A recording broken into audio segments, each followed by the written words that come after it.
Well, hello everyone, and welcome back to my channel. This is Mark Turi, and as I always say before I get going on a live, um, please like this video if you haven't already, and if you are new to the channel, please subscribe. I would really appreciate, of course, having more subscribers. I'm still at the same number I was a few weeks back, but of course, I'm trying to work on getting more subscribers, and I'm obviously trying to get monetized as well. So any little bit helps. I'm still less than 500 hours, 560 something hours from monetization. So it would be great if you could go over to my channel and look under my playlists because I've made a bunch of playlists over the past couple months. And if you just want to click a video and let it run while you're doing something overnight, etc., that would really help. And I'm gradually adding to these playlists, including this video, which will be obviously on the religion and philosophy playlist. So thank you very much, first of all, and thank you to Clearwater Chad. Clearwater Chad, how are you doing? I see that you were in New York City, which of course was the famous meeting place of uh, Grip Calzone and Pete Panzerotti back in 1986, or something like that. Maybe we're both a little fuzzy on the details. But here you go. I saw you eating pizza, meeting with a bunch of people, which I think was great, and I thought that was really awesome. So I hope I don't know if you're back, Chad, if you're back in Western New York now, but that seemed like a really cool thing. And yes, we got to get. We really do have to. I really want to, in the next couple weeks, get back to our comedy sketches with Pete and with Grip. I think it's been a few months.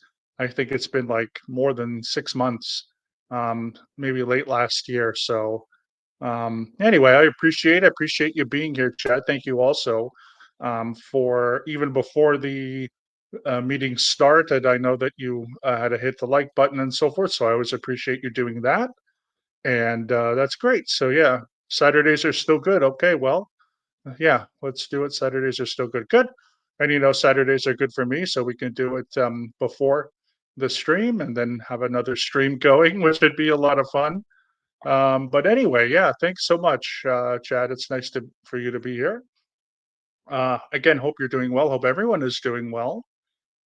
Last week, I just had to help a cousin with something. So unfortunately, about 2 days before, I knew that I would be indisposed from um, being able to do the live. So again, I apologize, but I think I gave at least a couple days in between that. But again, we're going to continue on this journey of watching video snippets of longer episodes that I did with the Nerdy Bunch from around, I think, like, what was it, 2023-ish, when we were doing it right in the summer until the fall. And this time we are going to talk about a video that I started talking about with my late great friend and our late great friend of the channel in spirit, um, Doug Scott Kramer, when we're going to talk now about the many varieties of non-theistic religions and secular philosophies. I think I misspelt it, unfortunately. Let me just, I think I did, now that I'm checking, put of. Anyway, long story short, I'll fix that. These little typos and mistakes that I make. But this is a very interesting topic because I wanted to talk about this due to the fact that there aren't too many videos on the subject online, and that there's a really lots of diversity within non-theistic religions and secular philosophies. Next week, we're going to be talking about the introduction to religious studies and what I kind of learned while taking different religious studies courses. And I know that this is kind of against our intuition, and even in some cases might be against the education that we've had, especially if we've grown up in the West, quote unquote, so Europe or North America, South America, like many of us have. We tend to believe that all religion is focused on God or worship of the supernatural, but there are non-theistic religions, which I get into in the video. And just to give a small spoiler, it has to do with an espoused belief. And I know that sometimes I get accused of splitting hairs or arguing semantics, but I do think it's interesting to look at all of these different varieties, especially for the fact that, there's different people, different beliefs, different ideas, and there's a wide variety of this, not just theism versus atheism, which I'll get into a little more. But as I always like to say, it doesn't really matter to me if that's how you look at things. I'm just trying to expand on some things. So I do hope that you enjoy this video, especially if you haven't seen it before. I want to say hello here to Irish Mart. It's good to see you, Irish Mart. Very good to see you. Let me get my Mark Postles list open. You'll have to forgive me here. Sometimes I remember, sometimes I don't. But Chad is, of course, our first Mark Postle, who's also Judas, who in the future will um, betray all of us. We have Irish Mart, who's number 3, and then we have Shell here, who is at number 5. Well, thank you everybody for being here. Thanks so much again for taking time out of your Saturday. I know it's about 12 o'clock right now on the west coast of the United States and Canada, so Pacific time. So that means it's about 3 p.m. So I hope everyone on the East Coast or in America is enjoying your afternoon. I know Irish Mart, not to dox you, but obviously I think you're from Ireland. So therefore, it's about what 8 o'clock. I think if you're not on UK time, I think you are, but I'm not sure. Anyway, it'll be about 7 or 8 o'clock in the evening. So if you're coming to us in the evening, if you're coming to us in the afternoon, just I hope you had a really great weekend so far, great week so far. If you're starting at the beginning, as I said last week, was just I just had to help my cousin with something, so didn't want to come late or anything like this. But I gave a few days' notice, so rare. It's very rare that I'll do something on Saturday evening. So again, usually I try to give at least 24 hours notice if I do have to cancel. But I'm glad that everyone is back, and I do hope that this is interesting. Um, because it's an expansion on again some things that I was doing with our aforementioned late great friend Doug Scott Kramer around 2022 and 2023 when we were talking, and then in 2023 we had the Nerdy Bunch, and I'm very happy for the fact that I was able to sort of redo some of these videos, clip them out from the Nerdy Bunch, excuse me, and then expand it. And so this is really what that is. So in just the next couple of minutes, as I take some water here, um, I just don't have really anything again too much in the realm of news. Um, just plugging along. Still learning Spanish, and I started to learn Hungarian again because I need to take an exam hopefully soon. My summer just went to Vienna, which was nice a couple weeks ago, which I told you all about. And it was just really nice. So hopefully, looking forward to being able to do something else in the near future. But until then, it's been really, really hot here in Budapest. Not sure where everyone else is. I'm sure. I know the Florida summer where Shell is brutal. I know the East Coast summers are brutal with humidity and so forth. I'm not too sure about Ireland. I could imagine that it's also quite hot. But today, um, the it was raining actually quite a lot, and it doesn't rain terribly hard here. But we did have rain. We did have like a little bit of thunderstorms, but it was like actually kind of a downpour, which is pretty rare. It's normally like we would call spitting, I guess, which is kind of like what happens in the British Isles and in Ireland and so forth. You get that constant Vancouver's like this and so forth, and some places on the East Coast in Canada where you get a kind of a constant kind of light rain spitting. But today it went to a thunderstorm and it went to like a downpour, and the temperature was hot, and we had heat warnings. We had orange alert heat and UV warnings. But now that it's creeping towards September, which again begins on, what is it, Monday, right? Is September? Yeah, on Monday it'll probably start to cool down. So this week we moved from summer to autumn. Needed long sleeves on my evening walks. Wow. Um, and then you say here, yeah, plenty of intermittent, yeah, light rain, of course. And Shell was just saying, man, we're having a very grumbly thunderstorms. Yeah, been raining. I know that again. I know Florida. I know I mentioned to you, Shell, before, but I have family that live in Central Florida in this town of Sebring, and I've been there during the summer, and it is not fun. Still 85 though. Wow. So anyway, I'm hoping that it'll cool down a little bit because orange alert heat is not good, but I also don't want to put away my shorts. So my my best and greatest day of the year is when I pull out my shorts and I wear my shorts for the first time, and the most depressing time of the year is when I have to put my shorts away for another year. And today I went out to the mall and I wore shorts, so I don't know how much more I'll be able to do that, but hopefully, a little bit more as long as the weather's nicer. Not looking forward to the darker evenings. Apart from that, I love the autumn. Yeah, I can imagine that the autumn, fall, whatever you prefer, is quite beautiful in Ireland, especially in the country. I know it's a lot of green and lush rolling hills, and I've not been there yet. I would love to travel to Ireland. I've heard beautiful things about Dublin, Cork, Belfast. I know is a Northern Ireland, but still, and then even going to the south like Cork. Um, anyway, this seems really nice and a really really beautiful place. Although you drive on the wrong side of the road, just like they do in England and Australia, which is takes a little while to get used to for North Americans like myself. And I say wrong side of the road, tongue in cheekly, of course.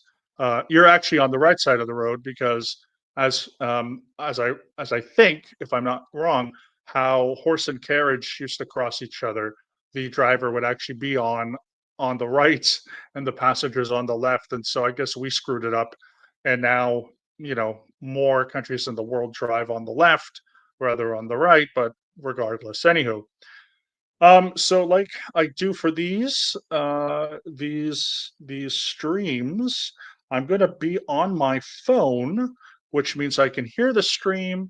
I'm going to be here, of course. So if you want to add anything, questions, comments, etc., and then it'll be probably around an hour, more or less. Always give or take a few minutes here and there. I will come back and we'll do a conclusion. But just before I do that, easy solution, stop driving, walk. Yeah, I agree with you. Walk and cycle. Yeah, which I do. I take the public transportation here, so it's nicer, cleaner, and yeah, I prefer that. And then you never thought about the horse and carriage. Again, that's from what I understand that they would pass each other because the I guess the driver would be on the right side. So the Brits and everyone like in India and even in Japan, they're all doing it right. We're all doing it wrong, but I digress. So if you give me one moment, the video will start. I just have to put myself on mute, and then I will, as I say, I will listen on my phone. Please, if you have any comments, questions, or anything like this, please put them in the chat. And then when the video is over, I'll come back and we will make a conclusion. So thank you very much. And it will just be about a minute until the video starts.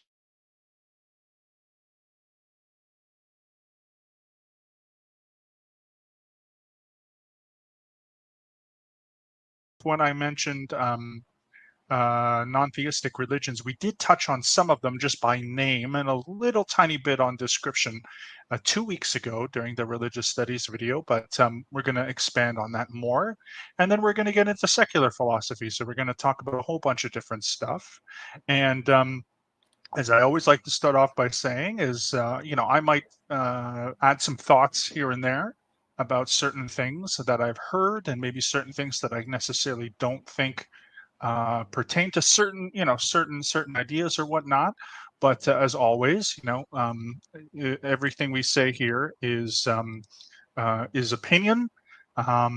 Also, the definitions that I'm giving for these words do not negate any other definitions. So these are simply official definitions you'd find in the dictionary, or you might find in a philosophy dictionary or something of the sort. But there's also colloquialisms, which means people have an informal speech and they might know a word informally, and that's totally okay too. And so the whole thing is to just bring people with, a variety of options, and that's where we're going to start today with, with these different ideas. Um, and so, as we see here, what does it mean? First of all, as we get into this, what do I mean when we talk about non-theistic, religions and secular philosophies? Um, the first thing is we have to define the word non-theism. So last week we talked about non-theistic views of God, and we were talking about how in those views of God, God is not necessarily personal. There is an overlap to this week, because there is this idea of not having, a personal God or gods, um, in part of non-theism. But essentially, what I mean by this is that non-theism is a range of both religious and non-religious attitudes characterized by the absence of espoused belief in the existence of a personal God or gods. So this week, when we talk about non-theistic religions and secular philosophies, we're going to be dealing with ideas that either don't espouse a belief in a god or gods, or they might reject the idea of God or gods. And there are many of them, and they are, across cultures. Many of them are popular. Some people and some groups, there's a lot of misinformation about some of these things. And so what we're going to do is just break down, these ideas and try to look at this from the perspectives that I normally do, which is to look at gray areas and to look at middle ground and so forth. So just think when we're talking about non-theism, it just either doesn't, the philosophy or the idea either doesn't have anything to do with God, so it's about something else, or there could be a rejection of that concept. And either way, it's totally fine. And here are just some varieties. So the first one, a little cut off again, sometimes this happens, but the first one is the term agnosticism. So what is agnosticism? Um, the more colloquial term for agnosticism is just when somebody just doesn't know something. And again, that's totally fine. This became very popularized maybe 15 years ago plus, when a new kind of you know, um, theological perspective was kind of coming out with the book The God Delusion, by Richard Dawkins. And it's interesting because agnosticism actually does mean something, but it is also kind of been erased from some history, some sort of free thought and secular history in the United States, which I don't like. So I'm just going to kind of get into my soapbox kind of gripe here. But it's just, again, it's just fine if people disagree. It's just my opinion. Um, but agnosticism, of course, is defined as the belief that the nature and existence of God or gods is unknown and inherently unknowable due to the nature of subjective experience. The first person who coined this phrase was a gentleman named Thomas Huxley, and this was back in the 19th century. And he founded this as a middle ground between theism and atheism. The thing that's become popular within the past 15 plus years has been kind of interesting, an interesting development among some people in the what's called the new atheist movement, albeit they don't, like, not every atheist is a part of the new atheist movement. Um, but it's kind of the idea that they've kind of switched and they've kind of changed on agnosticism. So they might look at people like Thomas Huxley and another person called Robert Ingersoll, and certainly other people like even Charles Darwin called himself an agnostic. And they might look at that as saying that they are somehow like secretly atheists, or that they created this term to hide their atheism, to sort of make it neutral. Um, A lot of this idea comes from a historian who I'm very critical of, and her name is Susan Jacoby. She's written lots of books about the history of free thought and so forth. Free thought is another term we'll get into later. But unfortunately, according to people that are Huxleyan and people who, have read primary sources, it doesn't actually seem to be that agnosticism was ever supposed to be, just a way to ignore or whatever someone's atheism. So this is why this definition, this official definition, is that it's a belief. Before I get into the types of agnosticism, I will say that there's another kind of popular thing that's come up over the past little while, that agnosticism is a epistemological stance, whereas theism and atheism are theological stances. However, again, if we go back to this actual definition, it's the belief that the nature and existence of God is unknown. So anything that has to do with God is automatically a theological stance. If agnosticism was an epistemological stance, meaning if it was about knowledge, then it would be addressing issues on like where knowledge comes from, how people can know things.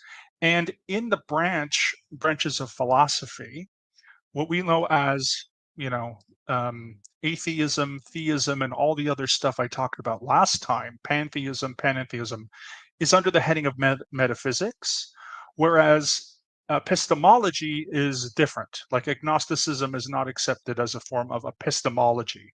So it is in of itself a theological question. And it has become kind of popular to sort of change that, and again, there's certainly reasons why and there's arguments why, but at least officially speaking, if somebody asks you, do you believe in God? Okay. And you can say, I don't know. it's, it's not necessarily a bad thing to say that. It doesn't make you anything, as we talked about middle ground last time. We talked about having middle ground and looking at nuances. So again, if somebody proposes to you this kind of cut and dry, you're either one thing or another, agnosticism is a good launching point for the middle ground. Now, even if you don't believe in it or accept it, it's still a good middle point. So that's just the first part. Now I want to get into the different types of agnosticism, because like everything, there are different types. Okay, so the idea that um, there are different types. Okay, so the types of agnosticism are as followed. So the first is called strong agnosticism, and this is the view that the question of the existence or non-existence of God or gods is unknowable.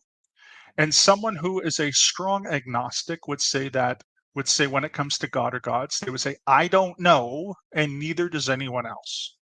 So this, of course, implies that not only did they not know whether or not God exists, but there's simply no knowledge anyways to deduce whether God can exist or does exist. And so nobody else has knowledge, okay, about that. So it is the strongest take on agnosticism. In contrast to this, we have mild agnosticism. And this is the view that the existence or non-existence of God or gods is unknowable, but is not necessarily is unknown. I always misread that one. Mild agnosticism is the view that the existence or non-existence of God or gods is unknown, but is not necessarily unknowable. So if someone is a mild agnostic when it comes to God or gods, they might say, I don't know, but maybe someone else does. So even though they can admit that they are not sure whether or not a God or gods exist, it's not out of the realm of possibilities for another person to have some kind of knowledge. So it is unknown, but not necessarily unknowable. Another type of agnosticism is called apathetic agnosticism. And this is the view that since any god or gods that may exist appear unconcerned for the universe, the question is largely academic. And an apathetic agnostic would say, I don't know and I don't care, which I don't know. I find that to be very pragmatic in some ways and quite interesting. And then we get into these different types that are explained and expanded in books by the new atheists, which I think are good expansions and good combinations between agnosticism and theism, and agnosticism as atheism. The only thing is it's not the whole pie. It's just a piece of the pie, okay? Remember that some of these terms, like what we talked about last week, we have the definition of the ism, then we have the types of these definitions, but we have combination types as well. So agnostic is not just, for example, an adjective. It is also a noun. So it's just a larger scope. I'm not saying that people who believe in this, what do you say, this kind of, I might say dichotomy, I guess, between Gnosticism and agnosticism and then theism versus atheism. Again, you're not wrong. There's nothing wrong with believing in that, but there's just a larger issues and larger things that go above that. So the first type here is called agnostic theism, sometimes called spiritual agnosticism. So this is the view of those who claim not to know of the existence of God or gods, but still believe in such an existence. So this would be someone who says that they do believe in a God, but they don't know. So when it comes to believe, they do, but they still don't know. Agnostic atheism or secular agnosticism is then the opposite of that, although part of it is the same and part of it is the opposite. So this is the view of those who claim not to know of the existence or non-existence of God or gods, but they don't believe in them. So this has become I think, quite interesting and quite popular over the past 15 plus years, because on one hand, you have people that say they either believe or they don't, which would be more of a subjective thing, based on their personal experience, their education, maybe their religious background, but they still don't claim to know for sure. So again, it's a combination of these two. I will also say that, again, someone, in my opinion, at least, can still be just agnostic. And just being agnostic doesn't mean you're hiding atheism or that you're, naive or something. But there's more going on than just, black versus white. So, these are kind of all the different varieties. And again, I want to sort of say that sometimes it's become kind of popular in certain circles to even remove the contributions that agnosticism has made to secular history. So, for example, there are organizations that talk about the development of atheism and some of the things we're going to talk about later, such as rationalism and skepticism and even humanism, but they don't look at agnosticism.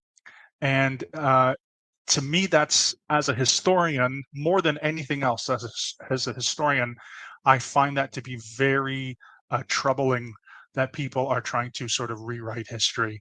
And so that's my main concern about, the development of agnosticism is just atheism, when, of course, I believe that it's different. And as a historian, I feel that, we should obviously look at people who are trying to rewrite history, point it out, and give better evidence, in my opinion. So that's all I wanted to say on that one, because again, it's complicated.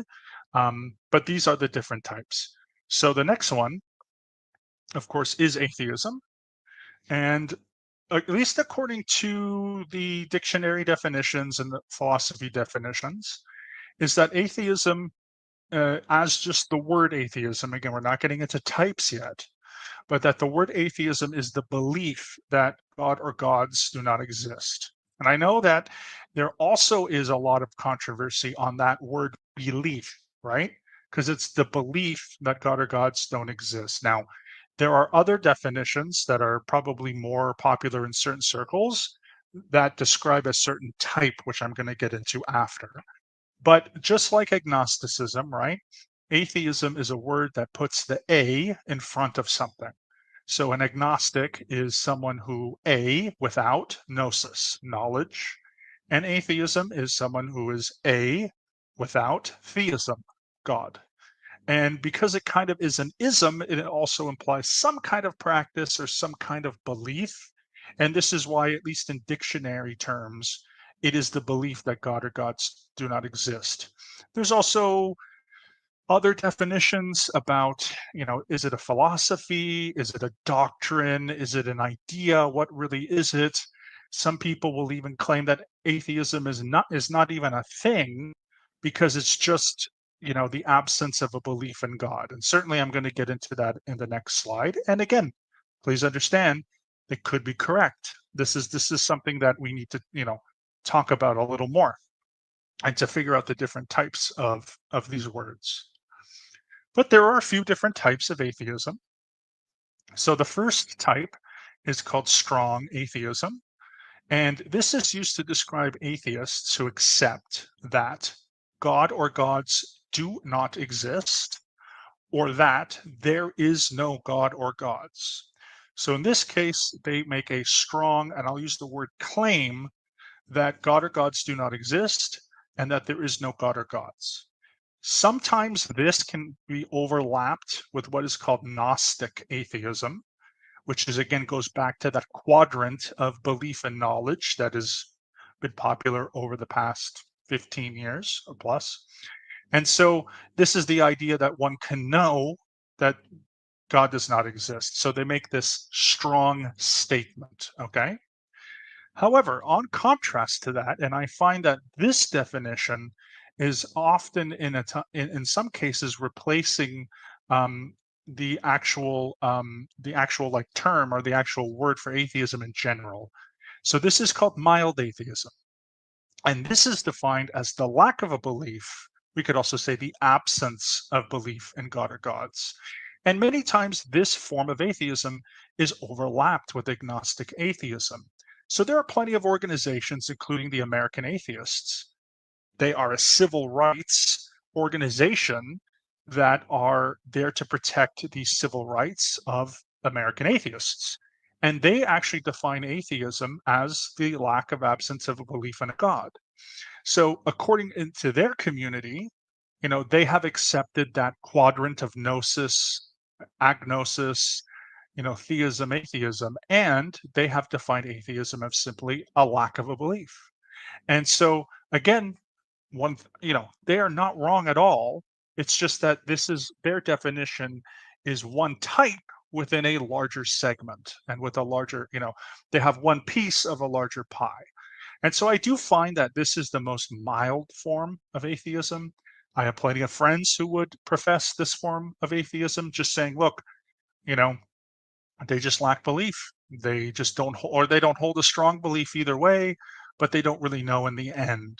And certainly, when it comes to different secular, when it comes to different non-theistic religions, and again, we'll get into that later, especially in the United States, many people that might be atheists, but they might have some loose religious affiliation in Judaism or Buddhism or Unitarianism or something, probably would accept this type of atheism. It's just a lack of a belief. In contrast to that, we also have apatheism.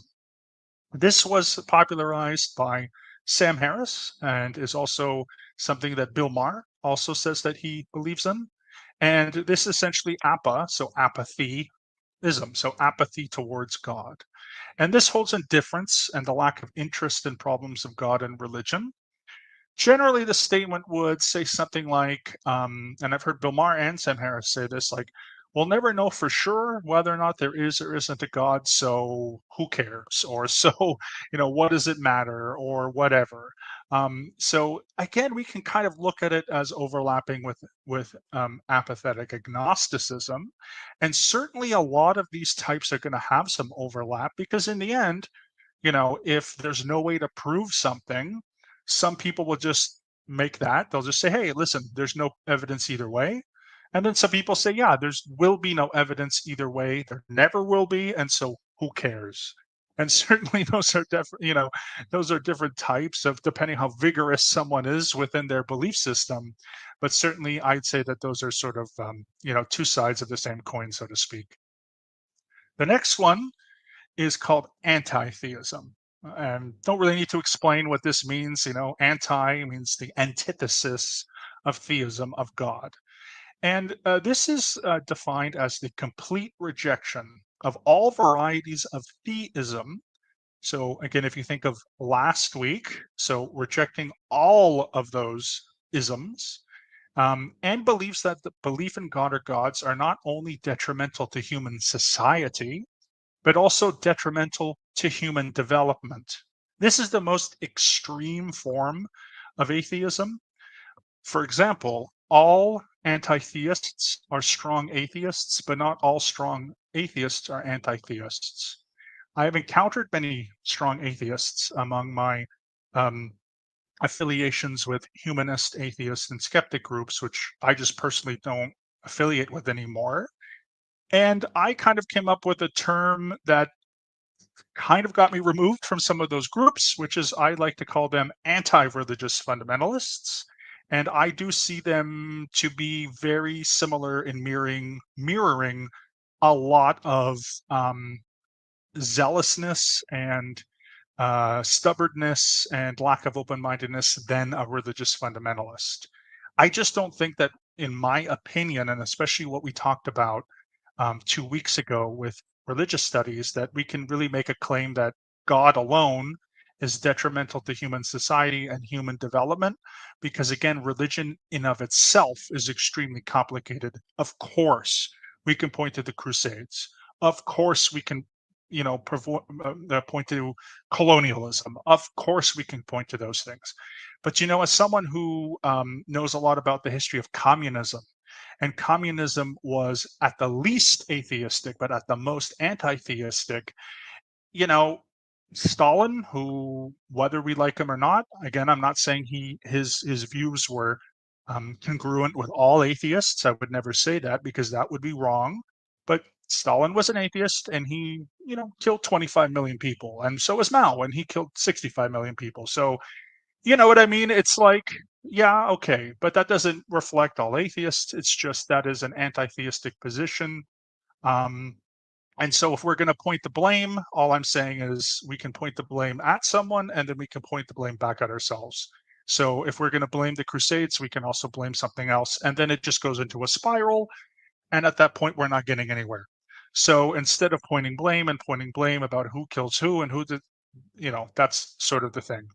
So again, anti-theism tends to be the most radical form of atheism, which for someone who knows people that are more mild atheist, they will almost always say that when they define their atheism, they separate themselves from anti-theists. And I guess they kind of have to do that because in some circles, especially religious ones in America, many people think that all atheists are anti-theists. That's completely untrue. It's absolutely not true. Many people think that all atheists are against religion. That's absolutely not true. But it is the voice of a minority. And unfortunately, loud minorities are louder than quiet majorities. So I found myself in some of these groups kind of going back to the idea that although most atheists are probably somewhere around the mild apathetic um, definition, unfortunately, there are always people who ruin everything for the rest of the rest of us, and those are the anti-theists, which really stinks because someone's beliefs does not determine, or lack thereof, do not determine what type of person they are, or, in my opinion, their morality or anything else. Okay, so the next one we're going to move on to is Confucianism. I mentioned Confucianism a couple weeks ago, and I wanted to give a different definition of what Confucianism actually is and what it believes. So this is our first non-theistic religion. So Confucianism is a system of thought and behavior originating in ancient China. It was founded by Chinese philosopher Confucius, who lived from 551 to 479 BCE. It has been called a tradition, a philosophy, a religion, a humanistic or rationalist religion, a way of governing, uh, or a way of life. It involves ancestor worship as well as human centered virtues and peaceful living. So there's, Confucianism again originates in China. It is considered an ethnic religion of the Han Chinese people. because Confucius was a Han Chinese person. Um, and there are some maybe polytheistic or ancestor worship elements to this religion, but the actual Confucianism itself does not teach anything about God or gods. So when the people bring their polytheism or their ancestor worship or even other superstitious practices into Confucianism, it's usually a cultural thing that's separated from the actual Confucianism. Confucius taught about if anyone has ever done martial arts, you will know the student master relationship. Okay. The student master relationship, which permeates through all of the Asian continent, not just China, but also in Japan and Korea and stuff, has really a big part of Confucianism that a student needs a master, the master has knowledge. There's also this idea of the sins of the father. So if someone's grandfather or father does something bad in society, the punishment is carried out to their children and to their grandchildren. It's not 100% practiced, of course, today in China. China has definitely, you know, removed itself at least, or have tried to, from its Confucius roots since the founding of communist China, but it's still a big part of their culture. And as I said, the teachings in and of themselves really don't talk about God or gods. So, and on the picture, of course, on the right is a statue of Confucius. And when you think of Chinese culture, Confucius is a big part of that. The next is the concept of free thought. So, what is free thought? Well, some of the first organizations that got together, especially in the United States and in England, where secular people wanted to get together and have a service, for example, on a Sunday, they wanted to get together and build communities, were called free thought. And free thought is an epistemological viewpoint, again, going back to the word epistemology here, which holds that beliefs should not be formed based on authority, tradition, revelation, or dogma, that instead beliefs should instead rather be reached as by other methods such as logic, reason, and empirical evidence.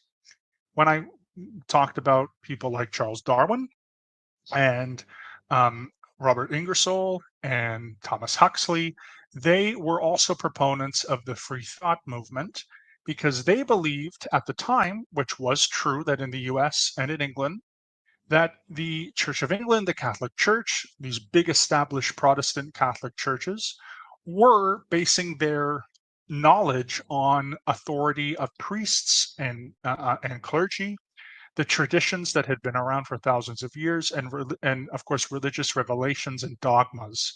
So as the scientific revolution began in the 19th century, this new idea of logic and reason and empiricism started to form, although some of them had taken root in the 17th and 18th century. But by the 19th century, the scientific revolution was definitely changing what we think of knowledge. And the free thought movement was saying, okay, if we know something, it's not necessarily because it comes from God or it comes from a priest. It's because it can come from nature. It can come from our sense of reason, what we see, what we experience through science. And so, again, some of the first groups call themselves free thought. And oftentimes, when there are non religious people who want to gather in communities in very religious, especially fundamentalist religious or dogmatic religious nations, they often call themselves free thinkers, simply because it is a way for them to be secular and to, maybe be skeptical and so forth. But free thought seems not to anger certain religious authorities as much as the word atheist, which to me is just sad because that shouldn't be. But unfortunately, there is a lack of human rights when it comes to non-believers and atheists and agnostics and so forth. And so in places like Indonesia and other places like this, they can get together, but they can't call themselves atheists, so they call themselves free thought or free thinkers. And the last thing I want to say about this was in the 19th century and 18th and 19th century, there was a group of free thinkers in Germany that left Germany and immigrated to the United States. And many of them developed what they called free thought communities, one of which is in Chad's neck of the woods in Buffalo, New York. Another one is in St. Louis, and all over the Midwest. So these German freethinkers were not getting along with the established churches. And just like, we talked about last week and the week before with Baptists and Quakers and Mennonites and so forth, they found solace in the United States of America. And they also began a lot of different organizations, which they also titled Free Thought. The next secular philosophy or non-theistic religion, because it can be both, is humanism. Now, humanism has its roots in the Renaissance, and back then it was a cultural movement. It had to do with art, had to do with writing, and many of the people that were involved in that movement were Catholics. However, they had a particular interest in nature and science and sort of some rational thinking. And then in the 18th and 19th century, those free thought communities that I mentioned started to form what they called free associations. So free thought movements, what are called free religious, free religious, free religious congregations, excuse me, and other associations where groups of religious people and non-religious people got together, and instead of having a ritual heavy kind of community or service, many of these individuals began to center on what they all had in common. So if you think of a group of believers and non-believers, theists, atheists, agnostics, deists, Buddhists, Unitarians, etc., they all get together to on Sunday morning, and they're not going to necessarily agree about the God or theological questions or whatever. So what do they all have in common? Well, they're all human beings. And so humanism started as just that. So the definition of humanism is that it is a philosophy that believes in a human-centered rather than a supernatural approach to life. It has ultimate faith in humankind and believes that human beings possess the power or potentiality of solving their own problems. 2 weeks ago, I mentioned two religious humanist groups called the Ethical Culture Society, and then later would be the Unitarian Universalists. Well, many Unitarian congregations in the 19th century in America, and as the Ethical Culture Society started to develop, that's exactly what they were. They began as free thought organizations that moved into free religious congregations. And it was just a place for people to meet, people to gather. Probably God was not really mentioned, religion was not really mentioned. It was a private matter. It was also a place for people who were atheists or agnostics to also come and enjoy a service. Because, of course, back in the 19th century, going to a weekly service was a big part of someone's life. And they didn't necessarily want to, remove that community aspect from their lives. So this is how it started. So today, humanism has two different branches. The first is, of course, secular humanism, and the second is religious humanism. Both of them believe in the definition of humanism that I read prior, but they differ on the role of religious rituals. So while these congregations that were Unitarian and ethical culture, and then eventually Unitarian Universalist, began as religious congregations, they held religious rituals, meaning that they lit candles and they might have had some kind of religious ceremony. In the early 1960s, a gentleman named Paul Kurtz decided to take the humanist philosophy and say that they could have their services and their communities, even things like weddings and funerals, but they didn't want to have religious rituals. And so, right there, again, humanist groups believe in humanism. One has religious rituals, one doesn't. So today, secular humanism is probably more known as just humanism, but of course, there are also religious humanist communities mostly in the United States and Canada and Great Britain, but there are chapters of other things all over the world. I would say that secular humanism is probably more global because Unitarian churches and ethical culture societies are not worldwide. They're in some parts of Europe and some parts of Australia. But if you go globally to places like India and Africa, you're mostly going to get secular humanism. Next one here, again, a little cut off. I apologize. This is what happens when we transfer from PowerPoint to Google Slides, but no big deal though. So this is a stance that I also really like to get into and enjoy, and it's called ignosticism. So we have agnosticism is without gnosis, and ignosticism. Okay, the ig stands for ignorance. So ignosticism is the view that a coherent definition of God or gods must be put forward before the question of the existence or non-existence of God or gods can be meaningfully discussed. When asked, "Do you believe in God?" an agnostic will reply, "What is God?" So, according to an agnostic, if you say, "Do you believe in God?" Okay, what is God? So then, okay, is God the gigantic man in the clouds? Is God part of the universe? Is God above the universe? Are there two gods? Are there 12 gods? Are there three? Like an agnostic would say that they're ignorant. They're ignorant of God because they don't know what you mean about God. And so they'll say, "What is God?" And then if someone gives them a definition, like, "Do you believe in the gigantic man in the sky?" They may say yes or no. So it's just a way, in my opinion, um, if you ever notice someone, because I've done this a couple of times, who it has that us versus them, black versus white mentality.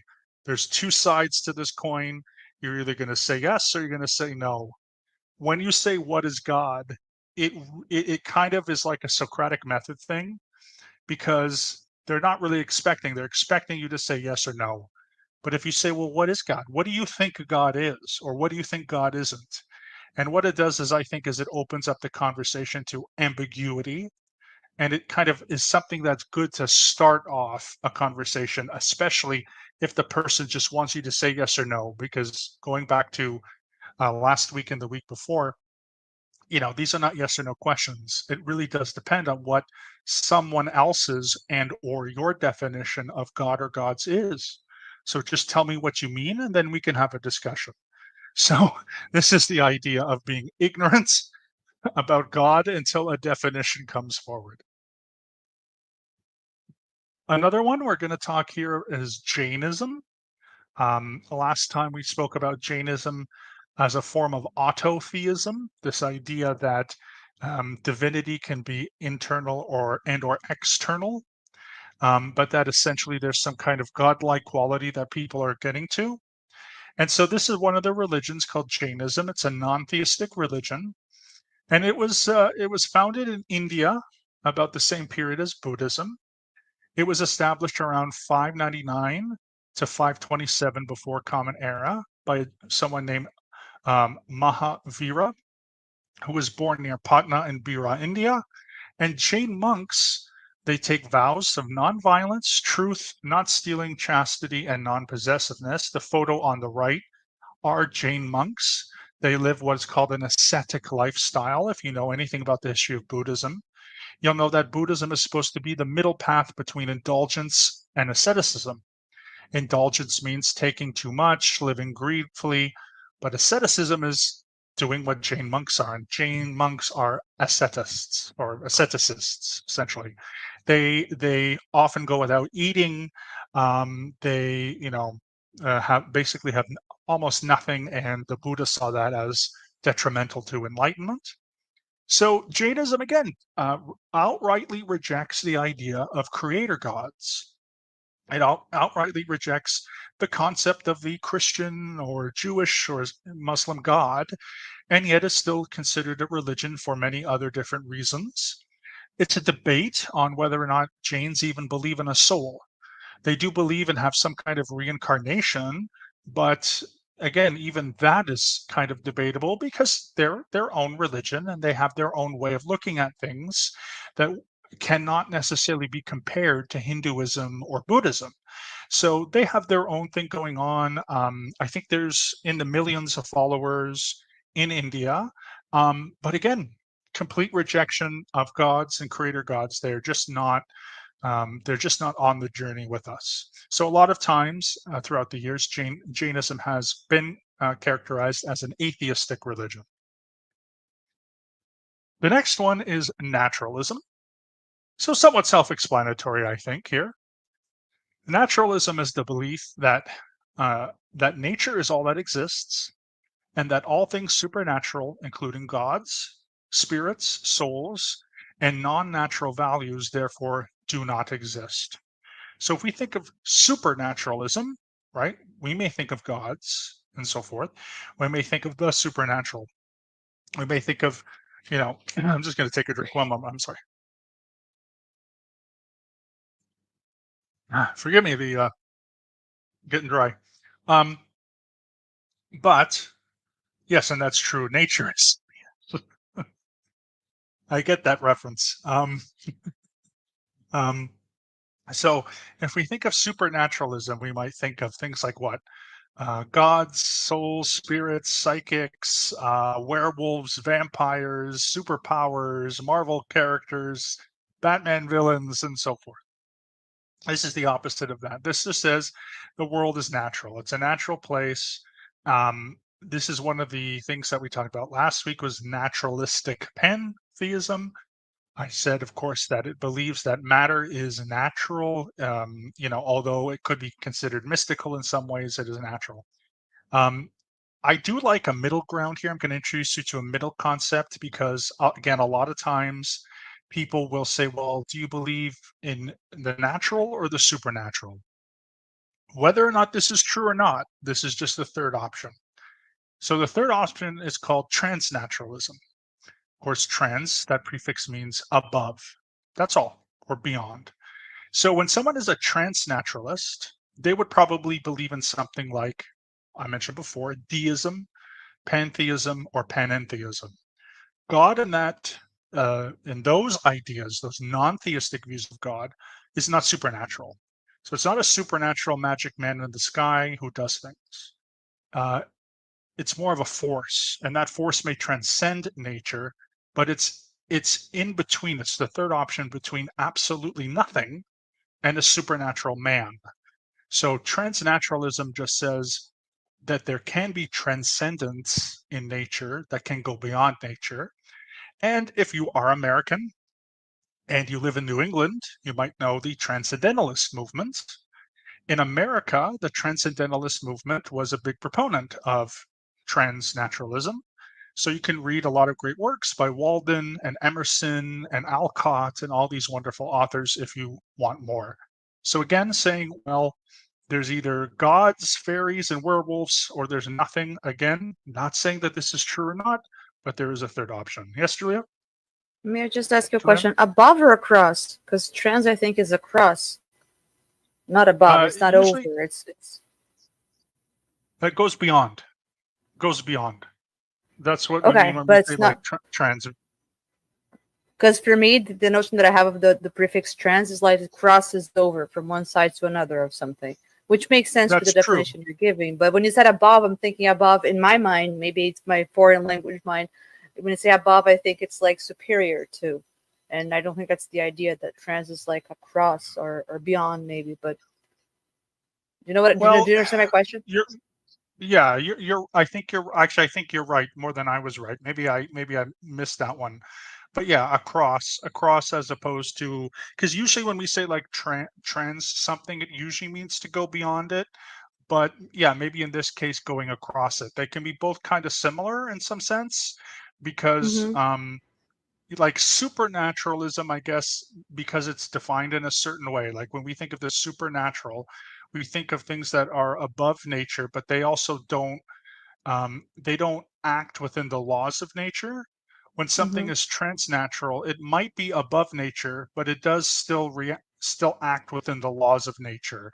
And I Okay. think it's because we have the word supernatural. We don't usually have that word super as a prefix very often. It seems to be very like, superpowers, right? Or Like we don't extra. have like, yeah, exactly. So I think in this category, it's probably a mixture of going Because across and beyond. that's what I was getting. Like you said, the Yeah. middle ground. Like you're Yeah. okay. Thank you. Super in this case would be like superseding it. Yeah. You know, going so far beyond it that it's not familiar to us. So if we think of, spirits, like a ghost coming to your house, it's like, that would be from a different reality and a different world. You know what I mean? Like that would be part of a different thing altogether. And of course they can fly and they can move through walls because that's what people can't do.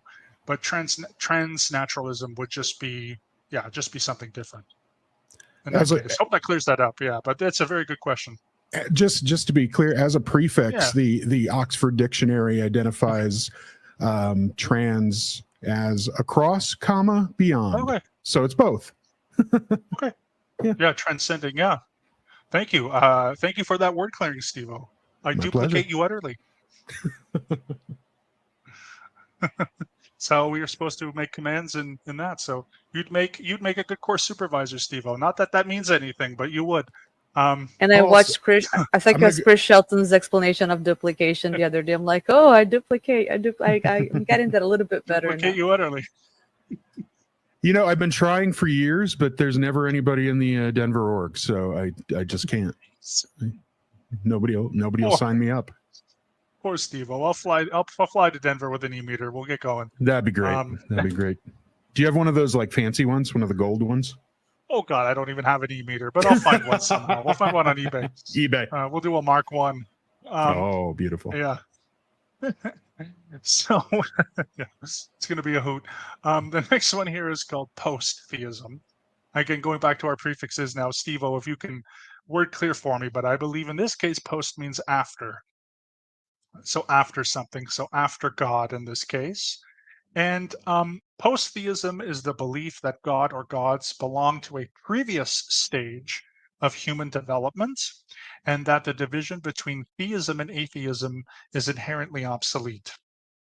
There are people who would say that a lot, like people like Karl Marx, was rather than being an atheist, he was a post-theist. And when I took a class, just give me a little while ago, in political theory and political philosophy, we were reading some Karl Marx's views on economy, but of course religion comes up. And the professor had said that although there was no term called post-theism in the 19th century, Karl Marx wrote from around 1848 until I think he died in like 1882. Someone again fact check me, but he wasn't necessarily an atheist. He was more of a post-theist, and it was just interesting because reading his views on religion from this perspective seems, in my opinion, to fit better than atheism. And so there's just a lot of people who would say, okay, post-theism. But that's just one interpretation. So think about after God, right? Post is after God. So what comes after? We could talk about post-religion. We could talk about post-secular. We can talk about all this kind of stuff. Now, what is rationalism? Rationalism is something that also has been fairly popular with the New Atheist movement from 2006 kind of onwards, although I do think it's taken kind of a dive a little bit in the past few years. But what is rationalism? Rationalism is also an epistemological stance. So rationalism is any view appealing to intellectual and deductive reasoning as the source of knowledge or justification, as opposed to sensory experience or any religious teachings. When someone is trying to stand for or communicates a rationalist perspective, it usually has to do with argument. So there's this idea that there are rational arguments that, if you say you believe in something, whatever it is, you need to have a rational argument. And that rational argument comes from whatever the current evidence is. So if you're forming a belief or an opinion, you have to make that statement, you have to make that argument, and then it has to be current to whatever the information is. And so there'll be a lot of people that say that, again, religious teachings are irrational because whatever reason they have. But again, rationalism is also something that comes out of the 18th and 19th century, and so it's quite a big thing. But in modern times, it's more of a philosophical position about arguing an argument. I will say, to disclose my criticism of this, just again to be well rounded, is I actually tend to be the opposite. I tend to be what's called an irrationalist. I actually don't think that people always, and they can, but I don't think that people are always argue for reason and rationality. I think that in life there is a subjective quality, and that subjective quality is based on experience, it's based on feelings, it's based on our society. And so that, everything that one person believes in, yeah, some of those things might be quote unquote rational, but it's also subjective. So I tend to lean towards the irrational and the subjective, because that is more, I think, in my opinion, of what philosophy and even some, what we're kind of learning today. And it does fit into my pluralistic perspective, but again, can be totally wrong about that. Maybe by me saying that I'm an irrationalist, according to someone else, that is irrational. And so maybe they just disregard it. And again, it goes back to debate. The next one here is scientific skepticism. This one is a very interesting position. So scientific skepticism is a position in which one questions the veracity of claims lacking empirical evidence. In practice, the term most commonly references the examination of claims and theories that appear to go, it should say, to go beyond mainstream science rather than the routine discussions and challenges among science. So for those who might be in a city or whatever, you might have a skeptics group or a skeptics society or skeptics association or whatnot. And what's really interesting about this is that skepticism is not a form of science. I know that it's a scientific skepticism, but skepticism is a philosophy. And it's actually a philosophy that's been around since the Greeks. And so, yes, in modern times, atheist groups, humanist groups, and skeptic groups have kind of formed groups like the Committee of Scientific Investigation, the Skeptic Society in California, there's Skeptic Magazine. A lot of what they do, I enjoy.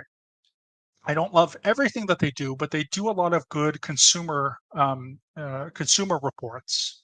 So they will try out stuff, products. They tend to debunk things like health scams. So they seem to be those that debunk certain things. But here's the real thing about this: is there are a lot of people that get into scientific skepticism as a way of thinking in some way that they are more, I guess, more around science, or that they're somehow like actually doing science when they get into these groups. And I know a lot of people who over the years, because I started in these groups in 2011 and I only ended a couple of years ago. And again, it's just not true. They're not necessarily doing science, but they're doing skepticism, and that's totally okay. But the thing to note is that this is an epistemological stance.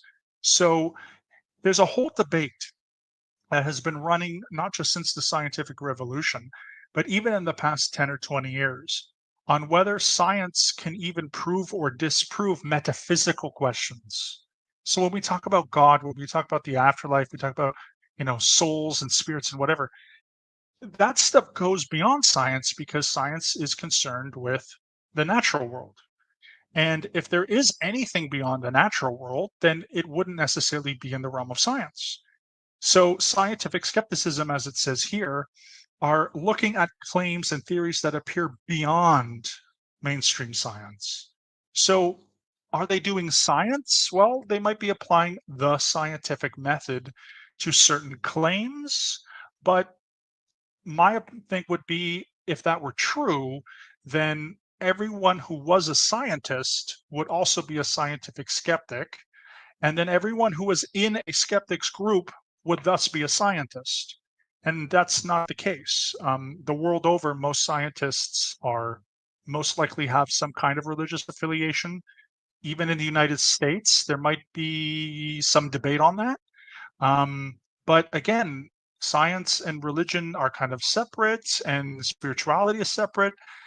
But in the end, they have done some very successful debunking as well.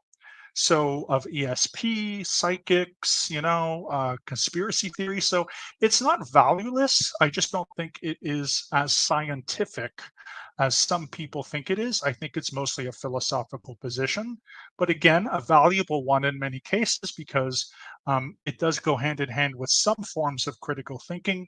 And, critical thinking in general is also a very, very good skill. So, yeah, this is just a really interesting debate on, whether or not scientific skepticism, if it's more a philosophy or is it more science, and what does it say about science and so forth. So that's certainly something that online and definitely there are groups that meet all over the world, not just in the United States, but all over the world will have some kind of skeptic group, and that's their position. We then have Taoism or Taoism. And I mentioned this again last week, or the 2 weeks before. Mentioned the Star Wars connection here. George Lucas based the Force on Taoism. Again, it's not like the Force is Taoism, but it was definitely inspired. Taoism can be called a pantheist or panentheistic type religion. Here it says it's a set of Chinese traditions and religions which emphasize living in harmony with the Tao. The Tao is generally defined as the source of everything and the ultimate principle that underlines reality. It was founded in China by Chinese philosopher Lao Tzu, who lived during the 6th century BCE.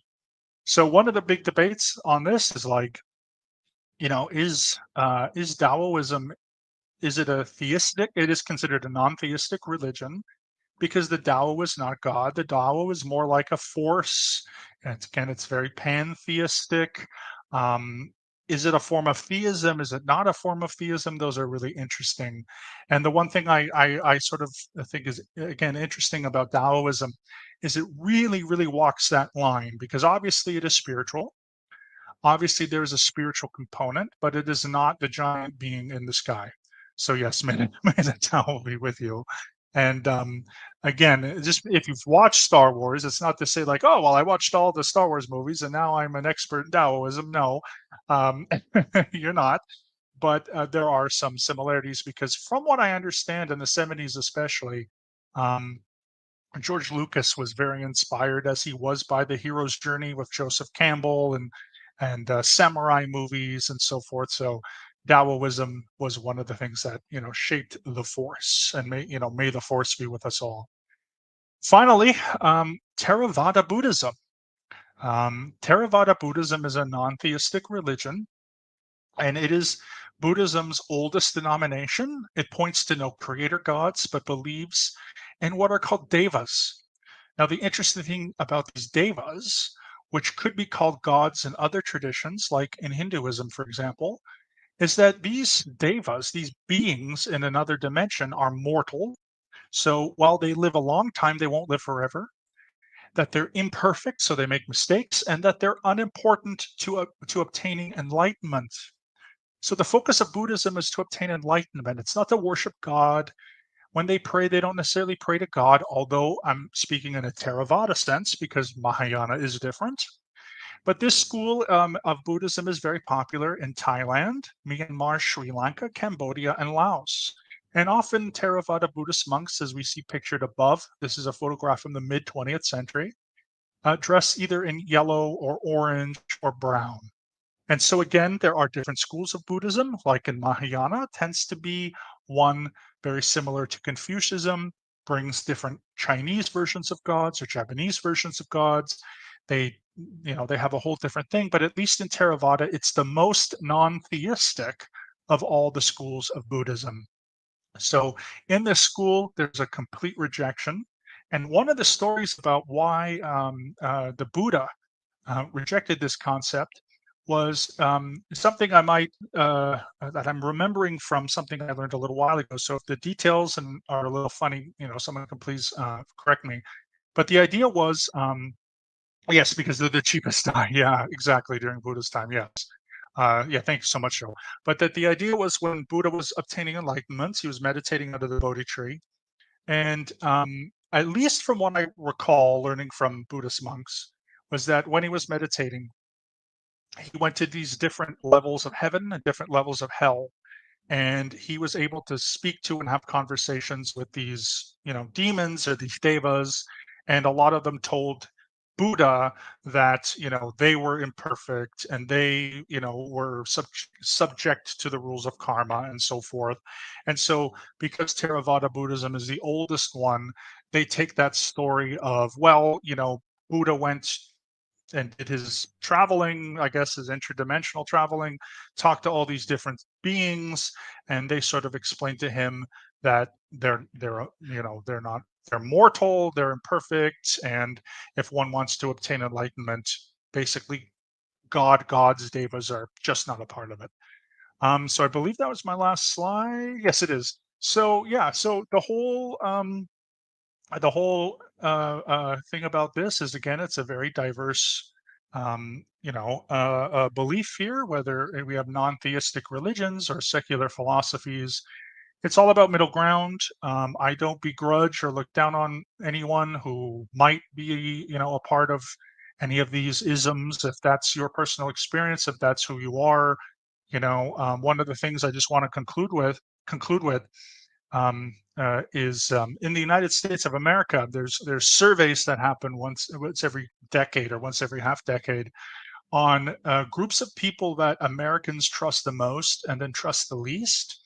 And almost always, Americans least trust atheists and Muslims. And there's no reason, there's just absolutely no reason for that. It's just ridiculous because, again, it doesn't determine whether you believe or lack of belief just does not determine someone's reliability or someone's morality. And so to me, it's just wrong when that happens, because again, I've personally known people whom I disagree with on those subjects who would challenge me on my definitions of whether it's atheism or agnosticism. And I would trust them more than, fundamentalist Jewish settlers in Israel who are fucking it up for the rest of us. So, people are people. And I that's think all. So thank you, guys.